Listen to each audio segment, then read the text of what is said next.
حضرت عمر نے یہ کہا کہ اس پہ درد ہے، تکلیف ہے اور درد غالب ہے، اور اسی درد غالب کی وجہ سے، اس تکلیف کی وجہ سے ان کو چھوڑو۔ صرف اس نے اتنا کہا کہ حسبنا کتاب اللہ، ان کو جو ہے تکلیف نہ دو، ہمارے پاس کتاب اللہ وہ میرے لیے کافی ہے۔ یہ کہتے ہیں کہ وہاں پر ابو عمر نے کہا کہ ان پہ درد غالب ہو گیا ہے، ان کو تنگ مت کرو۔ رسول اللہ صلی اللہ علیہ وسلم کو عمر نے تنگ کیا بھائی۔ پیغمبر نے خود، کوئی نہیں کہہ رہا تھا کہ آپ کتاب لکھ دیں، وصیت لکھ دیں، وہ خود کہہ رہے تھے کہ میں کتاب وصیت لکھنا چاہتا ہوں۔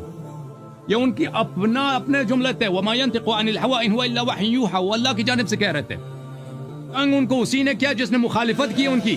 ملاحظہ کریں، آپ کہہ رہے ہیں نا کہ وہ آرام دینا چاہ رہے تھے، تو جابر وہاں پہ تھے، جابر پاگل تھے، جابر بن عبداللہ الانصاری۔ یہ کتاب مسند ابن احمد بن حنبل، یہاں پر پیغمبر نے کہا کہ میں وصیت لکھنا چاہتا ہوں، فخالف علیہا عمر نے مخالفت کیا، عمر نے مخالفت کیا بھائی۔ یہ جابر بن عبداللہ الانصاری، یہ صحیح حدیث ہے، یہ کتاب مسند احمد بتحقیق شیخ حمزہ الزین جزء 11، اس نے بھی تصحیح کیا، اسناد حسن۔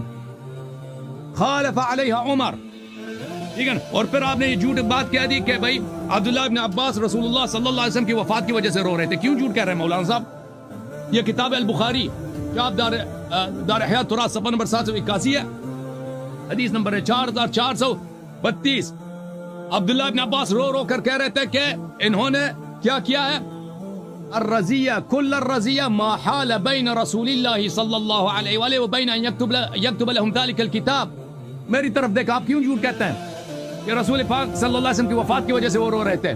عبداللہ ابن عباس اپنے رونے کی وجہ بتا رہے ہیں، ان الرزیہ کل الرزیہ، مصیبت اور اسلام کی سب سے بڑی مصیبت یہی ہے کہ صحابہ نے، یعنی عمر بن الخطاب نے وصیت نہیں لکھنے دی، وہ اس وجہ سے رو رہے تھے۔ انہوں نے خود وجہ بیان کر دی، آپ کہہ رہے ہیں کہ وہ ان کی وفات کی وجہ سے رو رہے تھے، وفات کی وجہ سے بھئی یہ حدیث نقل کر کے، یہ واقعہ نقل کر کے وہ رو رہے ہیں، اور فرما رہے ہیں کہ الرزیہ کل الرزیہ، سب سے بڑی مصیبت ہے اسلام کی، یوم الخمیس وما یوم الخمیس۔